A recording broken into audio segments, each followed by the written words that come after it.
Hello മക്കളെ, അപ്പോൾ എല്ലാവർക്കും മെച്ചുപോട്ടിന്റെ പുതിയൊരു വീഡിയോയിലേക്ക് സ്വാഗതം.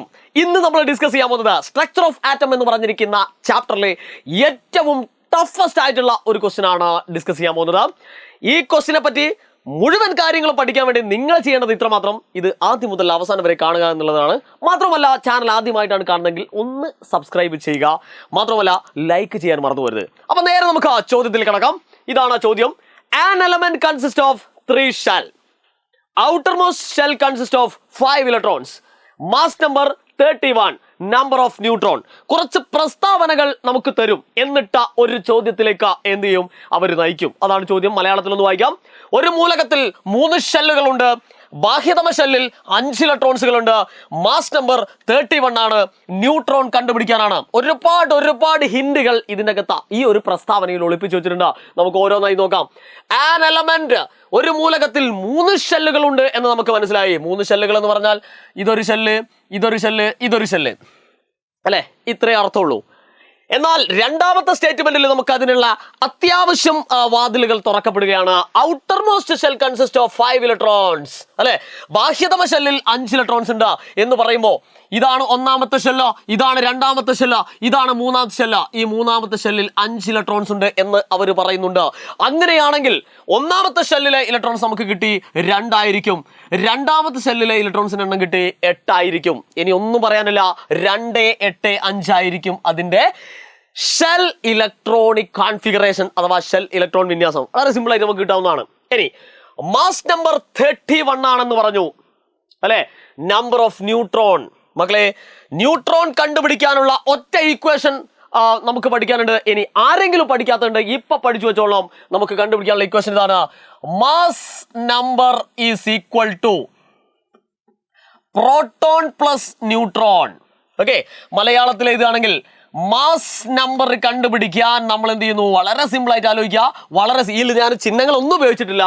മാസ് നമ്പർ കണ്ടുപിടിക്കാൻ പ്രോട്ടോണിനെ ന്യൂട്രോൺ കൊണ്ട് കൂട്ടുക. അല്ല സാറേ, ഇതിന്റെ അകത്ത് നിന്ന് എങ്ങനെയാണ് ന്യൂട്രോൺ കിട്ടുക? എടാ മക്കളെ, ന്യൂട്രോൺ വരുന്ന ഒരു ഇക്വേഷൻ ഇത് മാത്രമേ ഉള്ളൂ.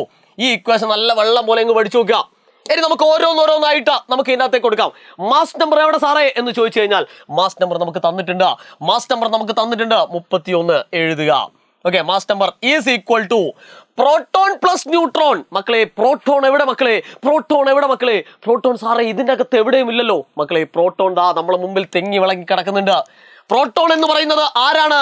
അറ്റോമിക് നമ്പർ തന്നെയാണ്. എത്രയാണ് ഇതിന്റെ അറ്റോമിക് നമ്പർ വരിക? 2, 8, 5. എത്രയായിരിക്കും വരിക? 15 ആയിരിക്കും ഇതിന്റെ അറ്റോമിക് നമ്പർ. അറ്റോമിക് നമ്പർ എത്രയാ മക്കളെ? 15 ആയിരിക്കും. അറ്റോമിക് നമ്പർ എത്രയാണോ അത് തന്നെയാണ് ആരും പ്രോട്ടോൺ എന്ന് പറയുന്നതും. അതേപോലെ തന്നെ അറ്റോമിക നമ്പർ എന്ന് പറയുന്നതും ഒന്നാണ്. മനസ്സിലാക്കുക കേട്ടോ. അറ്റോമിക നമ്പർ 15 ആണെങ്കിൽ അതിന്റെ പ്രോട്ടോൺ എണ്ണം 15 ആയിരിക്കും. മനസ്സിലാവുന്നുണ്ടോ? അറ്റോമിക് നമ്പർ എത്രയാണോ അത് തന്നെയായിരിക്കും പ്രോട്ടോൺ. അപ്പൊ പ്രോട്ടോണിന്റെ ആ ഒരു നമ്പർ കൂടെ ഇതാ. പ്രോട്ടോൺ എന്ന് പറയുന്നത് 15 ആണ്. ഓക്കെ, ന്യൂട്രോൺ നമുക്ക് തന്നില്ല, അതാണ് കണ്ടുപിടിക്കാനുള്ളത്. സോ നമുക്ക് പ്ലസ് ന്യൂട്രോൺ എന്ന് മാത്രം എഴുതുക. സിമ്പിൾ. ഇനി നമുക്ക് ന്യൂട്രോൺ കണ്ടുപിടിക്കാൻ വളരെ സിമ്പിൾ ആണ്. എന്ത് ചെയ്യാ? ഈ 15നെ ഇങ്ങോട്ട് കൊണ്ടുവരിക. ഓക്കെ, സോ നോക്കൂ മക്കളെ, 31 അവിടെ തന്നെ വെക്കുക, 15നെ ഇങ്ങോട്ട് കൊണ്ടുവരിക. ഈ പ്ലസ് 15 സമത്തിന്റെ അപ്പുറത്തേക്കുമ്പോൾ -15 ആയിട്ട് മാറും. Is equal to neutron. Ready അല്ലേ? സോ 31 15 കുറച്ചാൽ അതായിരിക്കും ന്യൂട്രോൺ എന്ന് പറയുന്നത്. മനസ്സിലാവുന്നുണ്ടോ? നേരെ തിരിച്ചു പോയി നമുക്ക് n ഈസ് ഈക്വൽ ടു 31 - 15, അല്ലെ?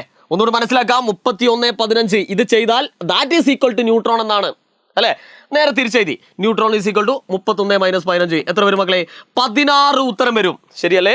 16 ഉത്തരം വരും. സോ ന്യൂട്രോണുകളുടെ എണ്ണം ഓർ നമ്പർ ഓഫ് ന്യൂട്രോൺ എന്ന് പറയുന്നത് 16 ആയിരിക്കും. ഓക്കെ, ഒരുപാട് കാര്യങ്ങൾ വിത്തിൻ ടൈമിനുള്ളിൽ നമ്മൾ ഇവിടെ പറഞ്ഞിട്ടുണ്ട്. ഒന്നാമത്തത് mass number is equal to proton plus neutron. അതേപോലെ തന്നെ അറ്റോമിക് നമ്പർ എന്ന് പറയുന്നത് പ്രോട്ടോണിന്റെ എണ്ണം തന്നെയാണ്. അറ്റോമിക് നമ്പർ 2 ആണോ? പ്രോട്ടോണിന് 2 ആയിരിക്കും. അറ്റോമിക് നമ്പർ 5 ആണോ? പ്രോട്ടോണിന്റെ എണ്ണം 5 ആയിരിക്കും. Okay, so please be careful. Atomic number തന്നെയായിരിക്കും പ്രോട്ടോൺ എന്ന് പറയുന്നതും. ഓക്കെ, അപ്പൊ കൃത്യമായിട്ട് മനസ്സിലാക്കി കഴിഞ്ഞാൽ നമുക്ക് നിസാരമായിട്ട് 3 or 4 മാർക്ക് വാങ്ങാം. ക്ലിയർ ആണല്ലോ മക്കളെ? ചോദ്യം അതിന്റെ ഉത്തരവും കൃത്യമായിട്ട് മനസ്സിലായിട്ടുണ്ടെങ്കിൽ ഇന്ന് തന്നെ നിങ്ങളെ കൂട്ടുകാരനും കൂട്ടുകാരികൾക്കും അയക്കുക. നമ്മുടെ ഓണപരീക്ഷയ്ക്ക് വരുന്നുണ്ട്. ഓണപരീക്ഷ പൊടിക്കാനായിട്ട് നിങ്ങൾക്ക് കട്ട സപ്പോർട്ടുമായിട്ട് എജുപോർട്ട് കൂടെ തന്നെ ഉണ്ട്. വീണ്ടും അടുത്തൊരു ഇടിവെടി ചോദ്യമായിട്ട് നമുക്ക് വീണ്ടും കാണാം. ഗുഡ് ബൈ മകളെ.